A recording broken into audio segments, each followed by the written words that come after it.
Good morning, students. Today we will see that what factors are affecting the friction. Friction, that is the factors affecting the friction. Good morning, students. Today we will see the factors which affect the friction. ऐसे कौन कौन से factors हैं जो friction को affect करते हैं. See, students, friction depend on two factors. That is the nature of surface. It is smooth और रफ, है ना. तो फ्रिक्शन पहले किस पे डिपेंड करता है कि सरफेस कैसा है, सरफेस स्मूथ है या रफ है. सेकंड ये the force with which to surfaces are press together, मतलब दो सरफेस के बीच में किस टाइप का फोर्स अप्लाई हो रहा है. Okay, see the first one, dependence of friction on the nature of two surfaces. पहले हम लोग यहाँ पे ये देखते हैं कि सरफेस फ्रिक्शनल फोर्स को कैसे अफेक्ट करता है.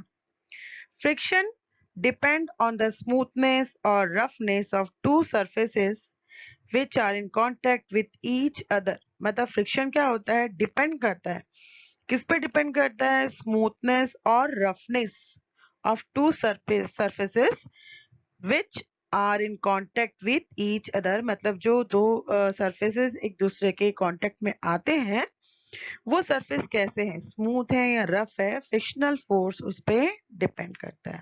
ठीक है. When the two surfaces are in contact are smooth, मतलब अगर दो सरफेसेस जो कांटेक्ट में हैं अगर वो स्मूथ है, then the friction between them will be small because the interlocking of smooth surface is less. अब इंटरलॉकिंग क्या होता है कि जो दो सरफेस होते हैं वो एक दूसरे को क्या करते हैं, इंटरलॉक करते हैं. जैसे फॉर एग्जांपल आपने साइकिल की चेन देखी है, साइकिल की चेन क्या होती है, उसमें जो वो क्या होती है, इंटरलॉक्ड होती है ना. ऐसे साइकिल की चेन क्या होती है, घूमती है. अगर वो जिसमें साइकिल की चेन इंटरलॉक है अगर वो स्मूथ हो जाएगा तो क्या चेन इसमें घूमेगी, नहीं घूमे, नहीं फंसेगी ना, फिक्स नहीं हो पाएगी. ठीक है. तो बिल्कुल वैसे यहाँ पर भी टू सरफेसेस क्या करते हैं, एक दूसरे को इंटरलॉक करते हैं, है ना. उसी पे क्या डिपेंड करता है, आपका फ्रिक्शन डिपेंड करता है. Now see here, here is what, the two men, they are pushing two boxes. First box is lighter and the second box is heavier. देखो यहाँ पे दो मैन हैं जो क्या कर रहे हैं, दो बॉक्सेस हैं उसको पुश करने की कोशिश कर रहे हैं. ठीक है. चलो सपोज हम ये मान लेते हैं कि दोनों चलो पहला फर्स्ट कंडीशन हम ये लेते हैं कि ये जो बॉक्स है, ये वाली जो बॉक्स है ये क्या आपकी लाइटर है और ये बॉक्स क्या आपकी हैवियर है. मतलब ये हल्की बॉक्स है और ये क्या है, भारी है. ठीक है. अब देखो, अब यहाँ पे सरफेस देखते हैं. यहाँ पे देखो सरफेस कैसा है, स्मूथ सरफेस है and here is the surface is rough. Okay, this box is light and the surface is smooth and this box is heavy and the surface is also rough, है ना. तब किसमें ज्यादा push करना पड़ेगा, ये जो आदमी है जो पुश कर रहा है उसको ज्यादा फोर्स कहाँ लगाना पड़ेगा, जहाँ पे आपका सरफेस स्मूथ है और बॉक्स भी लाइट है. ऑब्वियसली यहाँ पे जो फ्रिक्शनल फोर्स है वो क्या होगा, लेस होगा. क्यों लेस होगा, क्योंकि सरफेस क्या है, स्मूथ है और बॉक्स भी लाइटर है. तो यहाँ पे इसको कम फोर्स लगाना पड़ेगा और बॉक्स इजीली क्या होगा, यहाँ से हट जाएगा. ठीक है. अब इस यहाँ पे क्या होगा कि सरफेस क्या है, रफ है. सरफेस यहाँ पे क्या है, रफ है और बॉक्स भी क्या है, हैवी है. बिकॉज बॉक्स हैवी है तो बॉक्स खुद डाउनवर्ड क्या करता है, फोर्स अप्लाई करता है. अगर ये भारी बॉक्स है तो ये खुद भी क्या करता है, नीचे डाउनवर्ड क्या करता है, फोर्स अप्लाई करता है. And the surface is also rough. Due to that the frictional force is high. Here the frictional force is high, है ना. देखो, the first surface is the surface of box and the second surface is this one, and this surface is what, rough, and due to this the man has to apply more force and because the frictional force is high. ठीक है. चलो अब दूसरा case लेते हैं. Second case में हम ये लेते हैं कि सपोज दोनों बॉक्सेस का वेट क्या है, एक जैसा है. ठीक है. दोनों boxes, both the boxes are having the same weight. Okay. अब क्या होगा, दोनों बॉक्सेस का वेट तो सेम है यहाँ पे जो सरफेस है वो क्या है, स्मूथ है, और यहाँ पे सरफेस क्या है, रफ है। ठीक है, तो ये जो मैन है जो उसको पुश कर रहा है, उसको कहाँ पे कम फोर्स लगाना पड़ेगा और कहाँ पे ज्यादा फोर्स लगाना पड़ेगा। ऑब्वियसली जहाँ पे सरफेस स्मूथ है यहाँ पे क्या होगा, लेस फोर्स अप्लाई होगा, और जहाँ पे सरफेस रफ है वहां पर सेम वेट वाले बॉक्स को पुश करने के लिए इस आदमी को ज्यादा फोर्स अप्लाई करना पड़ेगा, है ना। And why he need to push less force, and why he need to push more force here, because the frictional force, as the surface is smooth, so therefore the frictional force is less here, and here the surface is rough and the frictional force is high. Okay, see the next one, see this next picture. The two boys are there and they both are riding the bicycle. One boy is riding the bicycle in the grassland and the second boy is riding the bicycle on the road. So where he has to apply less force and where he has to apply more force, obviously here in the grass, because due to the grass this surface become rough, this surface become rough, and due to that here the frictional force is very high. Therefore, this boy has to apply more force to ride the bicycle. But here the road is smooth, so therefore this boy has to apply less force to ride the bicycle. Okay, देखो यहाँ पे घास है, grass है, तो grass होने के कारण ये जो सरफेस है क्या हो गया, रफ हो गया है। रफ हो गया तो ऑब्वियसली यहाँ पे फ्रिक्शनल फोर्स क्या होगा, इंक्रीज हो जाएगा। फ्रिक्शनल फोर्स जब इंक्रीज हो जाएगा तब इस साइकिल को राइड करने के लिए इसको ज्यादा फोर्स अप्लाई करना पड़ेगा। यहाँ पे जो आपकी रोड है वो क्या स्मूथ है, फ्रिक्शनल फोर्स यहाँ पे लेस लगेगा और ये इजीली यहाँ पे with the less force cycle को राइड कर सकता है। Okay, so smooth force produces less friction. Then see the next one. In this example, in this example, see here the first one, this is what smooth surface. ये क्या है, smooth surface है। अगर यहाँ पे बॉल को throw करते हैं या पुश करते हैं then the ball will cover larger distance, and this is the rough surface, and see the starting point, beginning point is same for both, है ना। यहाँ भी हम बॉल को यहाँ से पुश कर रहे हैं और बॉल यहाँ पे कहाँ तक जा रही है, लार्जर डिस्टेंस कवर कर रही है। ये जो सरफेस है वो क्या है, रफ है।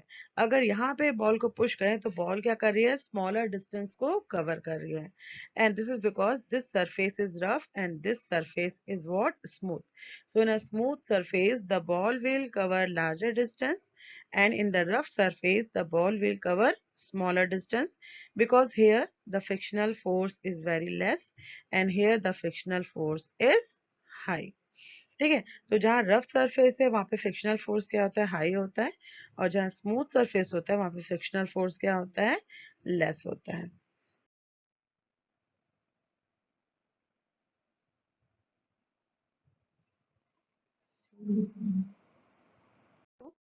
है ना, ऑब्वियसली ना स्मूथ सरफेस, जब ये जो आपका रोलर है ये रोल करते हुए स्लाइड करते हुए आएगा and this surface is what, smooth, so definitely the roller will cover more distance in the smooth surface because here the frictional force is less, है ना। instead when the roller will roll or slide, and it will cover the less distance in rough surface because here the frictional force is what, high। Okay, so here why is this, because two surfaces, see here,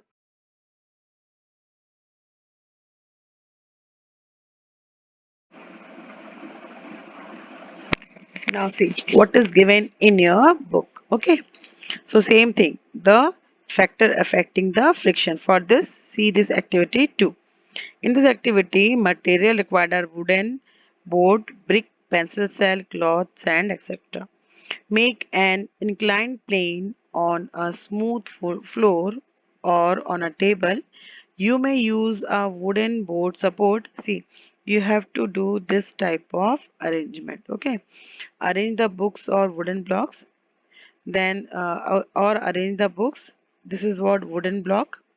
Okay, and here is the cloth and here is only the table without any cloth. Then roll the pencil. Okay, roll the pencil over the wooden block, and which condition? Condition A, in which condition the pencil will cover more distance? Okay, see A and B. In which condition will pencil cover the more distance? Now you can say that see this table. This table is having what? Smooth surface. Smooth surface. Therefore, the frictional force will be less, and the pencil, when the pencil will roll over the wooden block, it will cover the more distance. In this case, case B, one cloth is there. Okay, so when the pencil will roll over the wooden block, it will cover less distance because this cloth will increase the friction, and due to that this pencil will cover less distance because here friction is high, frictional force is high. Okay, so the distance covered by the pencil cell depend on the nature of the surface on which the cell moves. The smoothness of the surface of pencil cell also affect the distance traveled by it. For this, you shall try this activity by wrapping a piece of sandpaper around the pencil cell. Obviously, when we will wrap the piece of sandpaper around the pencil, then it will increase the what? It will increase the roughness around the pencil, and due to that the frictional force will be increased and the pencil cell will cover less distance. Then friction is caused by the irregularities on the two surface. Irregularities मतलब होता है कि जो दोनों surface है वो एक जैसे नहीं है, उबड़ खाबड़, आप ऐसा बोल सकते हैं, ऊपर नीचे अप एंड डाउन से, वो irregularities है, ठीक है. So when they come surface in contact, irregularities on the two surface lock into one another. देखो ये पिक्चर में देखो, यहाँ पे ये टू सरफेसेस हैं, ये दोनों क्या है? इरेगुलर है. इरेगुलर है, एक जैसे नहीं है. So when the two surfaces are irregular, then they interlock their irregularities. So when we attempt to move any surface, we have to apply a force to overcome the interlocking.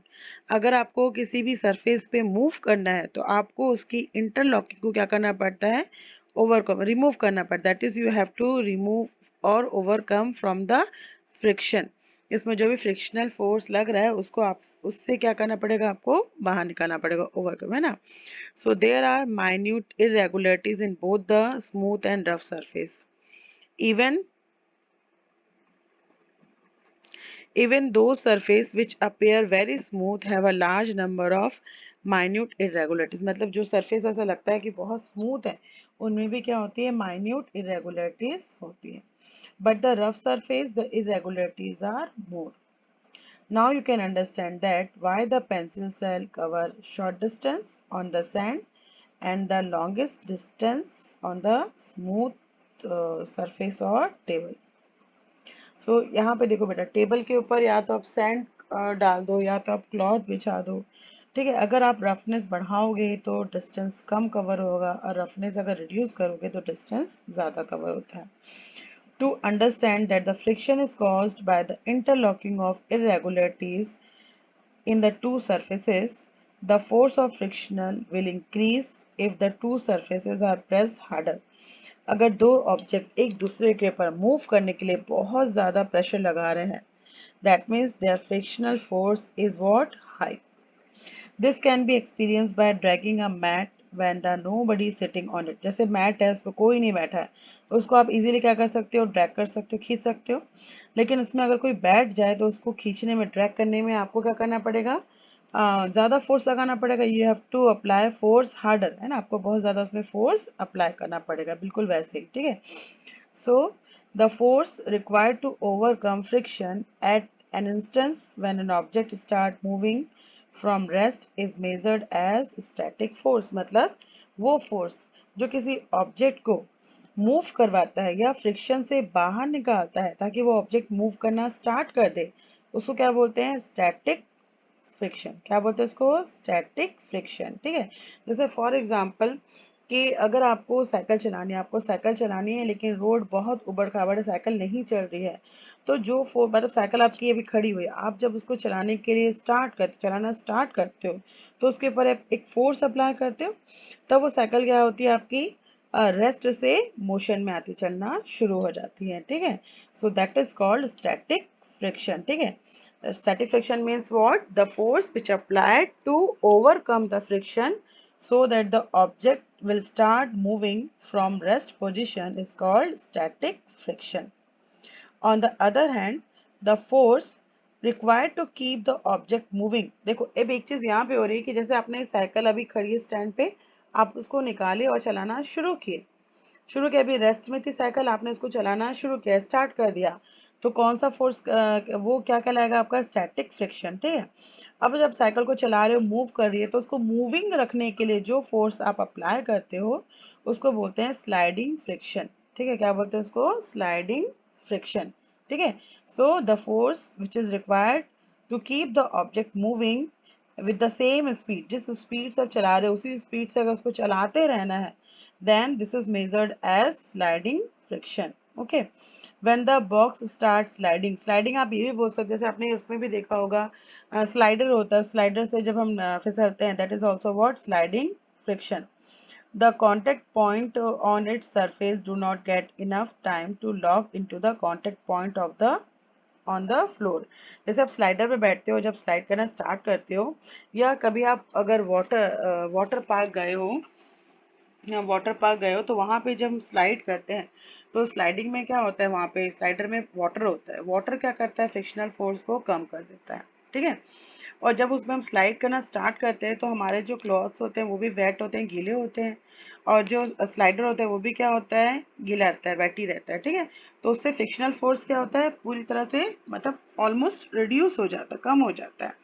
तो जैसे इस पे हम स्लाइड करना start करते हैं, because the surface become smooth, so the surface becomes smooth, so it when we come in the contact of the contact of slider, then it surface do not get enough time to lock into the contact point on the floor, मतलब उस वक्त इतना time नहीं मिलता है कि वो क्या कर सके, जो सरफेसेस हैं वो एक दूसरे की इरेगुलरिटीज को इंटरलॉक कर सके, और हम क्या होते हैं? इजीली स्लाइड हो जाते हैं, and that is called sliding friction. क्या बोलते हैं इसको? Sliding friction. So the sliding friction is slightly smaller than the static friction. So क्योंकि स्लाइडिंग फ्रिक्शन है, तो वहां पे फ्रिक्शनल फोर्स क्या हो? कम होगा। ठीक है, और स्टैटिक फ्रिक्शन कब लगाते हैं? जब किसी ऑब्जेक्ट को रेस्ट से किस में लाना है? मोशन में लाना है।